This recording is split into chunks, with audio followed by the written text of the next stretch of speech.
95편 1절과 6절입니다. 한 목소리로 합독하겠습니다. 제가 갖고 있는 구역성경 872페이지에 있고요. 시편 95편 1절과 6절입니다. 함께 읽겠습니다.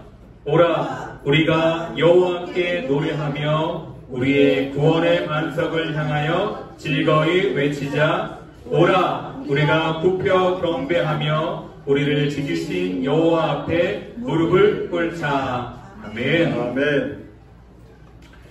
자녀들은 화살통에 화살과 같다 그랬는데, 아이들이 있는 집과 없는 집의 차이가 굉장히 크죠.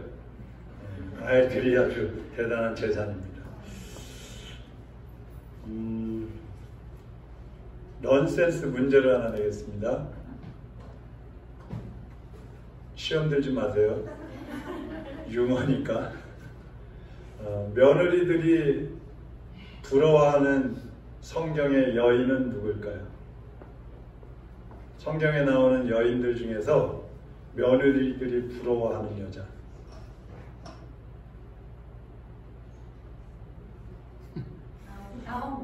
나옴?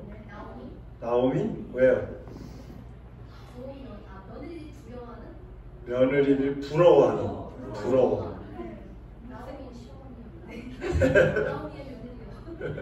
나오미의 며느리? 왜? 남편이 잘해줘야지 부러운데. 남편이 없어.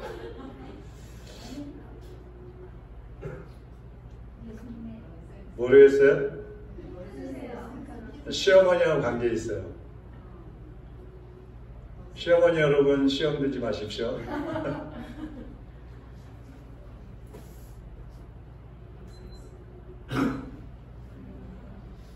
못 맞출 것 같네. 하와예요, 하와. 왜 그럴까요? 시어머니가 없거든. 자, 그러니까 기도하겠습니다. 하나님 아버지 감사합니다. 우리에게 시부모님도 주시고 친정 부모님도 주시고 자녀도 주셔서 함께 협력하여서 하나님의 선한 역사를 이루어가게 하시고 하나님이 주신 가정을 세우며 또 하나님의 영광을 위해서 살아갈 수 있게 하여 주심을 감사합니다. 세상 사람들의 가치관, 세상 사람들의 생각처럼 우리가 살지 않게 하시고 하나님 자녀로서의 가치관과 관점을 가지고 하나님의 은혜 속에 살아가는 저희들이 될 수 있게 하여 주시옵소서. 이 시간도 말씀을 통해서 하나님이 어떤 하나님인지 발견하게 하시고 그 하나님을 의지함으로 우리의 인생이 승리할 수 있도록 은혜 베풀어 주시옵소서. 예수님의 이름으로 기도하옵나이다. 아멘. 아멘. 자, 이제 퀴즈는 머리에서 지우시고 하나님의 이름 13번째입니다. 한번 따라하겠습니다. 여호와 추리. 여호와 추리. 네. 따라하겠습니다. 구원의 반석이신 하나님. 구원의 반석이신 하나님. 네. 여호와 추리. 이 말은 구원의 반석, 반석이신 하나님을 의미합니다. 오늘은 반석이신 하나님에 대해서 말씀을 드리려고 합니다. 우리가 세상을 살아가다 보면 고통을 당하거나 어떤 위기에 처할 때가 있죠. 사람들이 위기를 어떻게 대처해 나가는가, 이걸 보면 그 사람들의 인생관을 알 수가 있어요. 자, 운명론자 있잖아요. 인생은 다 운명이야, 운명에 따라서 결정되는 거, 이런 사람들 있잖아요. 이런 사람들은 위기가 닥치면 아유, 이것도 운명이지 뭐 이러면서 체념하다시피 살아갑니다. 그리고 그 위기가 빨리 지나가기만을 기다립니다. 이성론자들이 있어요. 이성적으로 생각하는 사람들은. 이 사람들은 위기가 오면 그것을 이성적으로 어떻게 돌파할까 머리를 씁니다. 그러다가 잘 안 되면 절망하고 인생을 포기하기도 합니다. 그다음 우리 기독교인들은 어떻게 해야 될까? 세계 2차 대전 때에 영국과 독일이 막 전쟁을 하는데 영국 황실에서 당시에 이 존경받는, 영국에서 존경받는 성공회 대주교 윌리엄 템플이라는 목사님이 있었는데 그분에게 대국민 설교를 해달라고 부탁을 했어요. 당시에 영국은 이 독일하고 전쟁에서 이길 만한 그러한 전략을 가지고 있지 못했어요. 무기도 모자랐어요. 그래서 영국 사람들은 전부 이제 우리 패배했다, 이제 우리 다 죽었다, 이런 체념과 두려움 속에 있었는데, 이 윌리엄 템플이 방송 설교를 합니다. 이렇게 얘기를 했어요. 대영 제국의 국민 여러분, 지금은 하나님을 예배할 때입니다. 우리가 참으로 하나님을 바라볼 수 있다면, 그리고 전능하신 하나님이 우리와 함께 하심을 볼 수 있다면 우리가 무엇을 두려워하겠습니까? 내일 이 땅의 모든 교회는 종을 울려주시기 바랍니다. 우리는 모두 역사의 주관자이신 하나님께 무릎을 꿇고 그분을 경배하며 그동안의 우리의 죄, 민족의 죄를 회개하고 이제 하나님의 긍휼을 구하십시다. 이렇게 설교를 했어요. 그래서 그 다음에 어떻게 했어요? 영국의 모든 교회들이 종을 울렸어요. 우리도 옛날에 제가 어렸을 때만 있었는데, 종을 치면 이제 예배 지금 드리러 갈 시간 됐구나, 그래서 막 교회를 가잖아요. 그것처럼 다 종을 울렸어요. 그리고 성도들이 다 교회에 모여서 예배를 드렸습니다. 그러면서 영국이 전쟁하는 중에 정말 하나님이 우리를 도우시는구나, 이거를 체험을 했어요. 영국이 결국 이겼잖아요. 우리나라 1905년 11월 17일은 우리나라가 일본에 의해서 을사 보호조약을 맺으면서 우리나라의 국권을 빼앗긴 그런 아주 치욕스러운 날이 1905년 11월 17일입니다. 민영환 같은 사람들은 비통하게 여기면서 조국의 수치를 보는 것보다 내가 차라리 죽는 게 낫다, 그러면서 자살을 했어요. 유서를 써놓고 죽기도 했습니다. 이토 히로부미가 이제 우리나라에 일대 총독으로 왔고, 국민들은 이제 절망 속에서 1906년 그 다음 새해를 맞이했어요. 근데 1906년도 봄부터 이상한 일이 대한민국뿐만 아니라 저 북한까지 그때는 전 지역에서 일어나기 시작했어요. 뭐냐면 우리나라에 있던 하디 선교사가 봄학기 개강을 하기 위해서 이화학당, 배제학당 여기에서 부흥회를 했어요. 근데 부흥회를 하는데 막 학생들이 부흥 말씀을 들으면서 막 회개가 터진 거예요. 막 눈물을 흘리며 회개하며 대굴대굴 굴으며 막 부흥이 일어났어요. 이 부흥이 이제 제물포 인천으로 퍼져갔습니다.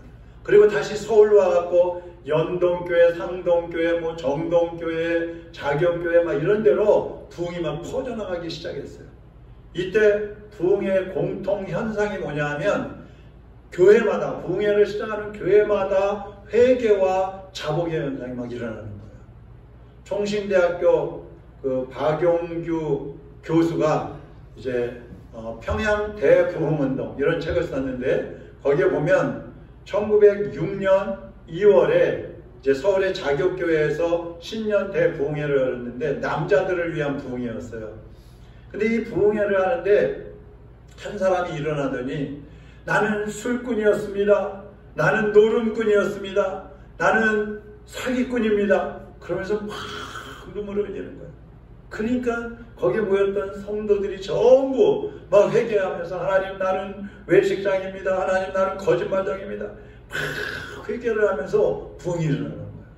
이게 막 북쪽으로 퍼져갑니다. 선천, 개성, 원산 이런 지역으로 막 퍼져나가는 겁니다.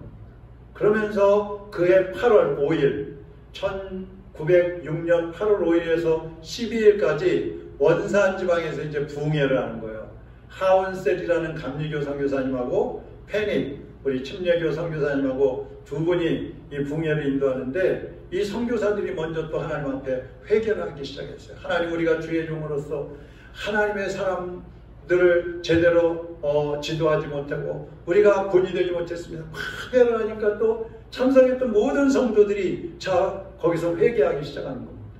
이 부흥이 저 남쪽에 목포로 또 퍼져갔어요. 이때부터 한국교회 통성기도가 생겼대요. 그 이전에는 통성기도가 없었는데 이때 부흥이 일어나면서 통성기도가 시작이 됐답니다. 그러면서 그 다음 해 1907년, 이제 1907년은 우리나라 평양 대부흥이 일어났다고 하는 그러한 역사적인 해인데 1월 달에 평양에서 대부흥회가 일어나는 거예요.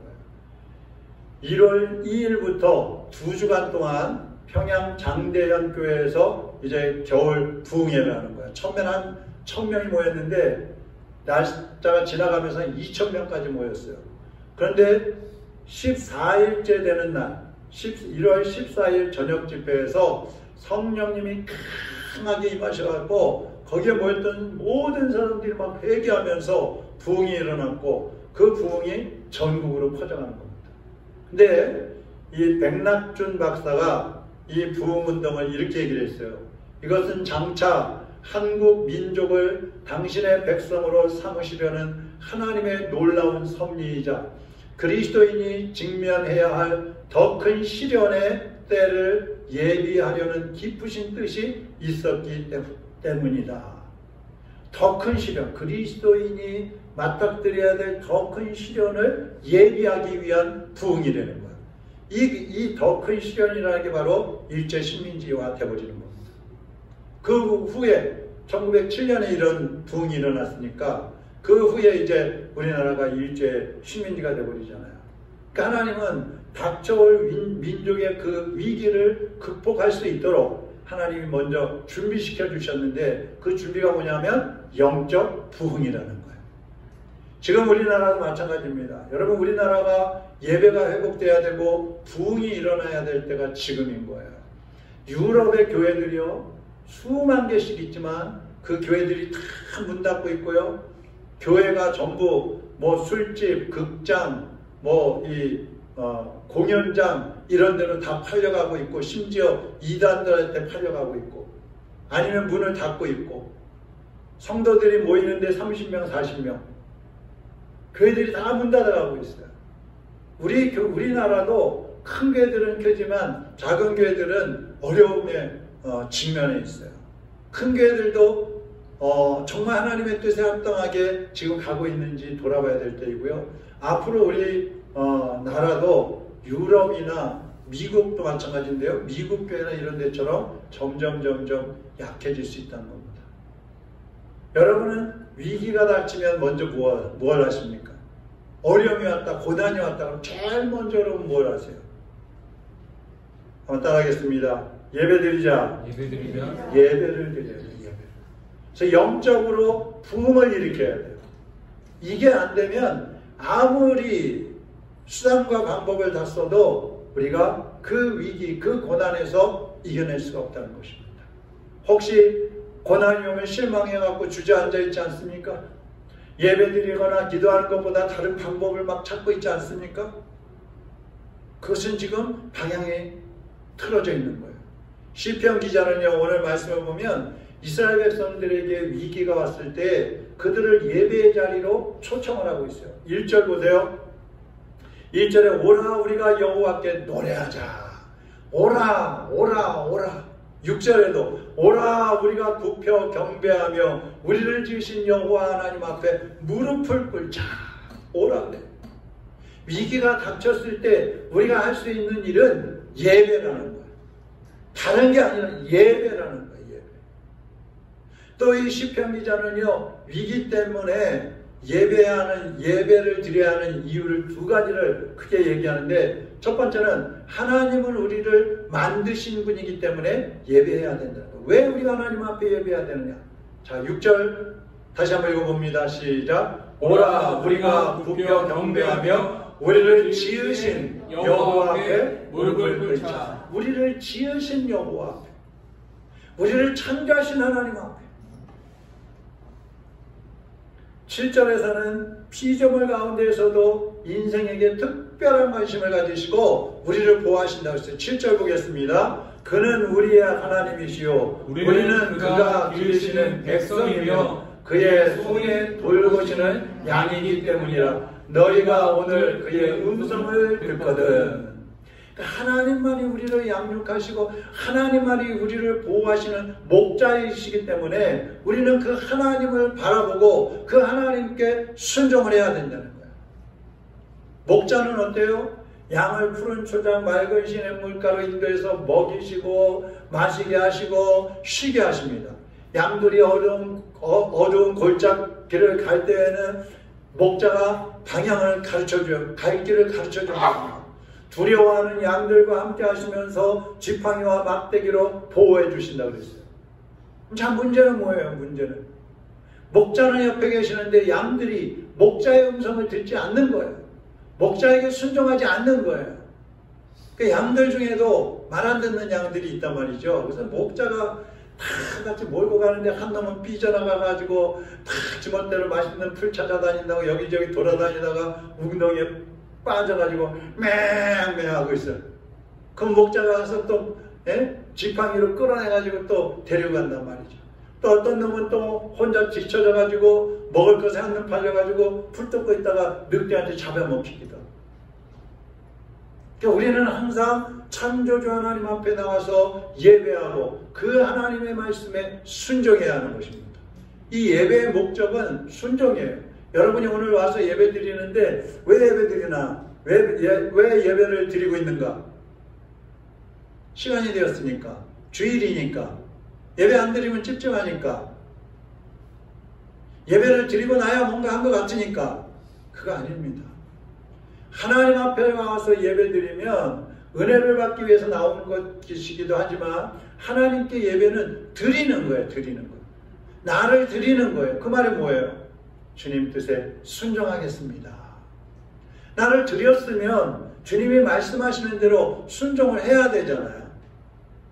그래서 우리 교회는 이제 격주로 목장 모임을 하지 않습니까? 오후에. 그 목장 모임을 할 때에 그날 들었던 설교를 갖고 나누잖아요. 그 왜 나눠요? 그것은 한 주일 동안 우리가 어떻게 하나님께 순종할 것인지를 서로 나누는 거예요.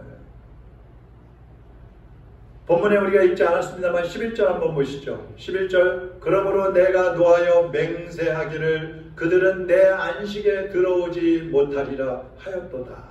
내 안식에 들어오지 못하리라. 어떤 사람이 하나님이 주시는 안식에 못 들어가느냐? 불순종하는 자들. 이스라엘 백성들이 불순종했기 때문에 하나님께서는 근심하시면서 그들에게 징계의 회초리를 들기도 하시는 거예요. 안식할 수 없게 하시는 거예요. 그러니까 왜 나만 이런 어려움이 오지? 왜 우리에게 이런 고통이 오지? 왜 우리 집은 이렇지? 왜 그럴까요? 왜? 그것은 하나님께서 우리에게 예배하고 순종하라고 하시는 부르심인 거예요. 우리가 순종의 예배를 드려야 할 이유가 두 번째는 뭐냐면 하나님은 구원의 반석이시기 때문에 그렇습니다. 한번 따라하겠습니다. 하나님은 나의 반석이시다. 나의 반석이시다. 하나님은 우리 가정의 반석이시다. 하나님은 우리 교회의 반석이시다. 하나님은 우리 나라의 반석이시다. 할렐루야. 이 반석이라는 말이 뭐냐면 추리예요. 추리. 오늘 크리스마스 추리가 아니라 헬라 히브리어로 추리란 말이에요. 하나님은 우리를 창조하셨을 뿐만 아니라 우리의 반석이 되어주시는 거예요. 든든한 반석. 여러분 부모가 우리의 반석이 될 수 있어요? 반석은 안 하고 하면 주먹만한 돌은 될 수 있을지 모르겠어요. 반석은 안 되는 거예요. 우리가 범죄하고 하나님과 멀어졌기 때문에 하나님이 인간으로 오셨어요. 그리고 인류의 죄를 지고 고난과 십자가에 못 박혀 죽임을 당하셨습니다. 근데 그것으로 끝났으면 하나님은 우리의 반석이 될 수 없어요. 그래서 3일 만에 부활하시면서 예수 그리스도가 우리의 반석이 되어 주신 것입니다. 우리는 그 반석이신 예수 그리스도 위에 집을 짓게 된 거예요. 생명의 집을 짓게 된 거예요. 영원한 집을 짓게 된 거예요. 그 예수님 반석 되시는 그 예수님의 그늘 아래에서 쉼을 얻을 수 있게 된 거예요. 그 반석이신 예수님 위에 다시 일어설 수 있게 된 거예요. 이 반석 되신 예수님, 이분을 놓치면 우리는 어디에도 기초를 세울 수 없고 아무리 모래 위에다가 든든하게 으리으리하게 집을 짓는다고 해도 그것은 비가 오면 다 쓸려가 버리고 무너져 버리는 것입니다. 시편 기자는요 1절 2절에서 우리를 다시 한번 초청하고 있어요. 아까 읽었지만 다시 한번 1절 2절 같이 한번 읽어봅니다. 시작. 보라 우리가 여호와께 노래하며 우리의 구원의 반석을 향하여 즐거이 외치자. 우리가 감사함으로 그 앞에 나아가며 시를 지어 즐거이 그를 노래하자. 아멘. 모든 성도들은 하나님께 나와서 감사해야 돼요. 찬송해야 돼요. 영광을 돌리면서 예배해야 되는 것입니다. 그러니까 여러분 예배 시간에 나오면요 찬양할 때도 힘차게 하세요. 힘차게. 저는 성질이 좀 그래서 그런지 몰라도 하여튼 그냥 찬양을 하는 건지 안 하는, 제가 가끔 찬양하다가 앞에 앉잖아요. 들어봐요. 누구 소리가 들리나, 누구 소리가 안 들리나. 그래서 목소리가 안 들리면 좀 기분이 안 좋아요.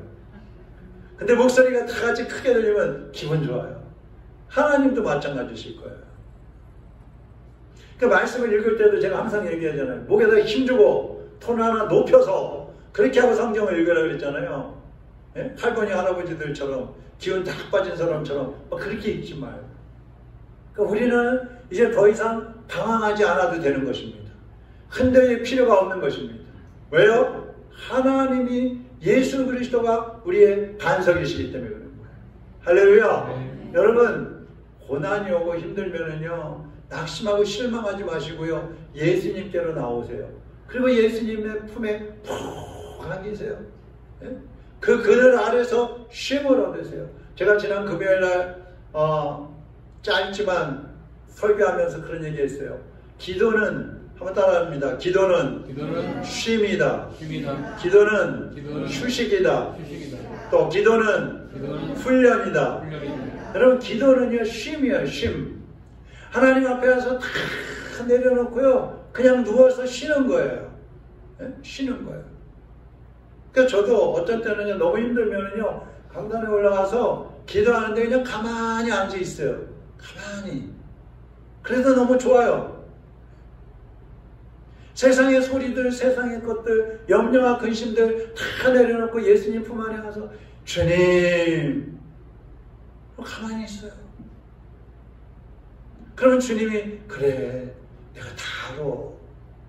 너 얼마나 힘든지 내가 다 알아. 내 품 안에서 쉬다가 가라. 쉬다가 가라. 기도는 쉬는 거예요. 다 맡기고 쉬는 거예요. 와서 다 맡겨놓고 또 갈 때는 또 도로 주워가지고 또 망탱이에다가 녹아주고 가는 그런 사람들이 많다 그러는데 그러지 말고 다 맡기는 거예요. 시편 62편 1절 같이 읽어보겠습니다. 나의 영혼이 잠잠히 하나님만 바라며 나의 구원이 그에게서 나오는 도다. 아멘. 때로는 조금 흔들릴 수도 있어요. 엎드러질 수도 있어요. 그러나 하나님이 우리의 반석이시기 때문에 영원히 엎드려지지 않는 거예요. 망하지 않는 거예요. 영국에 가구점을 하는 가구점 점원으로 있었던 16세 소년이 있었어요. 16살 때 가구점에서 일을 하면서 예수님을 영접했습니다. 그리고 이 소년이 열심히 예수님 믿고 난 다음에 일을 해가지고 조그만 가구점을 하나 경영을 하게 됐어요. 이 사람이 에드워드 모트라는 사람이에요. 이제 가구점을 경영하게 되게 사장이 됐잖아요. 사장이 되는 날 자기가 이 가구점 점원으로 있을 때 힘들 때마다 그 가구점 뒤에 있는 홀본 언덕이라는 곳에 가서 혼자 하나님 앞에 기도했어요. 그래서 그 자리로 다시 찾아가가지고 이제 나를 성공하게 해주신 하나님 감사합니다 그러면서 그 자리에서 하나님 앞에 기도를 하는데요. 그 자리가 넓은 바위 언덕이었어요. 거기에 엎드려서 하나님 앞에 이렇게 기도합니다. 주님, 제가 조금 성공했지만 저는 이런 성공은 언제라도 흔들릴 수 있다는 것을 잘 압니다. 제 인생에 흔들릴 수 없는 반석은 주님 한 분뿐입니다. 저의 평생에 저의 반석이신 여호와만을 의뢰하고 살겠사오니 제가 한평생 여호와를 찬양하고 예배하는 자로 살게 해주세요. 이렇게 기도를 했어요. 그리고 집으로 돌아왔습니다. 이 모트는 집으로 돌아와서 한 편의 시를 씁니다. 그 시가 488장이에요. 이 몸의 소망 무행가 우리 주 예수뿐일세. 이 모트가 이제 회사를 하나 경영하게 됐다 그랬잖아요. 경영을 하다가 55세 됐을 때에 그 회사를 청산을 합니다. 그리고 목사가 돼요. 침례교 목사가 됩니다. 그리고 나서 77세까지 목회를 하고 이제 은퇴를 할 때 마지막으로 설교를 하면서 그때에도 마지막으로 이 찬양을 하는 거예요. 우리 이 찬양 4절을 한번 같이 해보겠습니다. 4절. 바라던 천국 올라가, 바라던 천국 올라가 하나님 앞에 배울 때 구주의 의를 힘입어 어여시 앞에 서리라. 주 나의 반석이시니 그 위에 내가 서리라. 그 위에 내가 서리라. 이제 여러분도 여호와 출입 구원의 반석이신 하나님만을 날마다 예배하는 예배 승리자가 되시기를 바랍니다. 하나님 앞에 예배할 때마다 우리의 죄를 회개하고 하나님 앞에 예배할 때마다 주님의 음성을 들어서 그 주님의 음성에 순종하기로 결단하고, 그리고 세상으로 나가서는 하나님 말씀을 행함으로 옮겨서 하나님의 뜻을 이루어드리고 하나님의 나라를 세워가고 하나님께 영광 돌리는 그런 하나님의 백성들 예배자로 살아가시기를 주님의 이름으로 축원합니다. 우리 같이 한번 찬양하겠습니다. 나는 하나님을 예배하는 예배자입니다. 내가 서 있는 곳 어디서나 하나님을 예배합니다. 나는 하나님을 예배하는 예배자입니다. 여러분의 삶의 현장에서도 예배자로 살아야 합니다. 내가 서 있는 곳 어디서나 하나님을 예배합니다. 내 영혼 거룩한 은혜를 향하여 내 영혼 완전한 하나님 향하여 이곳에서 바로 이 시간 하나님을 예배합니다. 다시 한번 나는 하나님을 예배하는 나는 하나님을 예배하는 예배자입니다. 내가 서 있는 곳 어디서나 하나님을 예배합니다. 내 영혼 거룩한 은혜를 향하여 내 마음 완전한 하나님 향하여 이곳에서 바로 이 시간 하나님을 예배하. 내 영혼 거룩한 은혜를 향하여 내 마음 완전한 하나님 향하여 이곳에서 바로 이 시간 하나님을 예배합니다. 우리 이 시간 함께 기도하겠습니다. 하나님, 지금까지 우리가 예배를 소홀히 했다면 이제는 예배에 집중하는 삶을 살게 하여 주옵소서. 모이는 예배뿐만이 아니라 가정에서의 삶의 예배, 직장에서의 삶의 예배, 나의 삶의 현장 어느 곳에 있든지 그것이 예배의 자리가 되게 하시고 그곳에서 내가 예배자가 되게 하셔서 하나님을 날마다 높이게 하시고 하나님을 찬양하며 감사하게 하시고 하나님과 동행하면서 세상에 죽어가는 영혼들을 구원의 길로 인도하고 그들에게 그리스도의 본을 보이는 삶을 살게 하여 주옵소서. 나의 추악한 모습들을 감춰주시고 하나님 자녀로서의 아름다운 그 모습, 왕같은 제사장의 모습으로 예배자로 승리자로 살게 하여 주시옵소서. 주님, 나의 손을 붙잡아 주시고 나의 삶을 주장하시고 다스려 주시옵소서. 우리 다같이 주여 한 번 부르고 동성으로 기도하겠습니다. 주여! 할렐루야. 사랑하는 하나님 아버지, 모두가 주님 앞에서 예배자로 살기를 원합니다. 하나님 앞에 예배를 소리하고 우리의 생각과 뜻과 세상의 형식과 습관을 따라 살아왔던 것들을 회개하오니 주여 용서하여 주시옵시고 이제 하나님 말씀대로 모이기를 힘쓰게 하시고 모여서 예배할 뿐만 아니라 이제 하나님의 말씀을 받아서 가정으로 직장으로 세상 속으로 나가서 그 어느 곳에 있든지 그곳에서 바로 우리가 있는 그 시간이 예배의 시간이 되게 하시고 예배의 장소가 되게 하시고 우리 모두가 예배자가 되게 하시어서 하나님을 영화롭게 하며 하나님을 높이며 하나님을 찬양하며 하나님께 감사하며 하나님의 사랑으로 살아갈 수 있게 하여 주시기를 원합니다. 예수 그리스도의 피로 우리가 죄사함을 받았사오니 이제 세상 속에 살아갈 때에 거룩하게 살게 하여 주옵소서. 성결하게 살게 하여 주옵소서. 죄를 끊고 하늘의 놀라운 기쁨과 평안을 누리는 삶을 살아갈 수 있게 하여 주옵시고 세상 속에 빛을 발하며 세상 속에 본을 보이는 하나님의 자녀로 살아갈 수 있도록 은혜 베푸시고 주여 영광 받아 주시옵소서. 우리 한 사람 한 사람이 부끄러움이 없도록 주여 붙잡아 주시옵소서. 하나님 아버지 예배자로 살기를 원합니다.